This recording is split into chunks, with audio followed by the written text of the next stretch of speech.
The last few months has seen a dramatic rise in violence across Pakistan. A Taliban spokesman blamed the American security company and Blackwater and Pakistan spy agencies for the recent spat of terrorist attacks. Meanwhile, Blackwater denies having any contracts in the country. We can now cross live to our Washington studio with Dina Gazovsky. Hi, Dina. How are you today? So who is responsible for the attack? Well, the Pakistan. Go ahead, Dina. I apologize.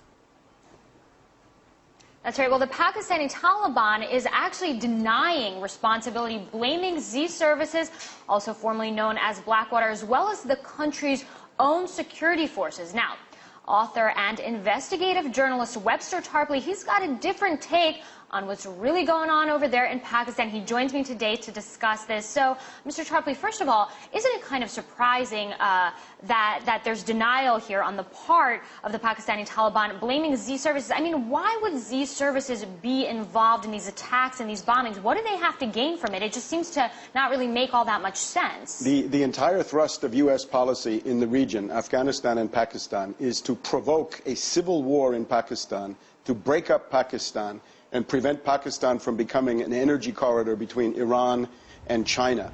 And I think this claim is actually quite plausible, that it was not the Taliban who set these bombs in the women's market, killing 108 women and children, 100 more wounded, but that this was quite possibly Blackwater.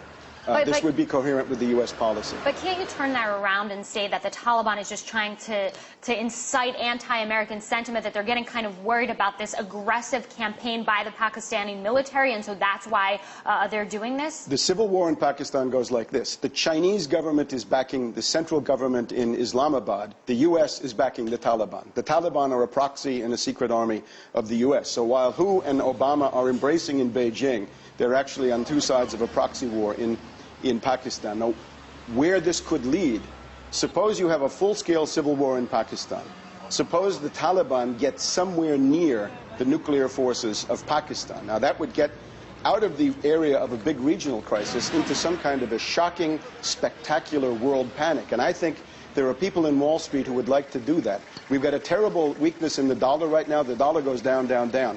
Wall Street always thinks in moments like this, if you could get a real shock out in the world. So you're blaming Wall Street for being complicit in this? I mean, let's talk about the fact that a spokesperson from Z said that there are no concrete contractors in there, that they're just providing security for a U.S.-backed project, but they're not, they're not in there permanently. I mean, justify that, because you mentioned two different things. We're talking about a security firm, a private security firm, and Wall Street? Well, we're talking about entities which are honeycombed with CIA and U.S. intelligence community. So what does Wall Street have to gain from these blasts and these bombings and these casualties in Pakistan? Again, if it gets to a threshold of something really big, they get a worldwide fear and a worldwide flight into the dollar. Now, let's also remember, Pakistan is not far from the Straits of Hormuz. Why would they want people to fear the dollar if they're making money on Wall Street? The fear is to be frightened about what's going on in the world and go for the safe haven of the dollar, which Wall Street believes would still hold up in the current situation. What is that, the safe haven of the dollar? The safe haven is that all the hot money in the world, under conditions of worldwide panic, might very well flee back into the dollar,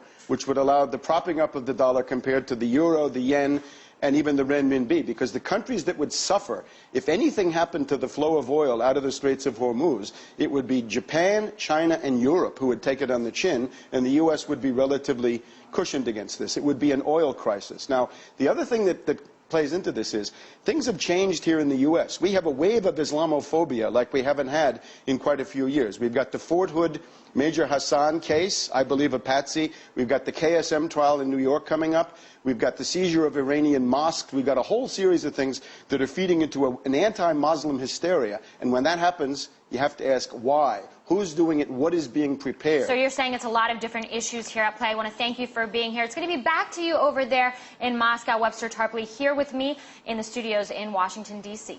Thank you. That was Dina Gazovsky talking to Webster Tarpley, an American author and investigative journalist.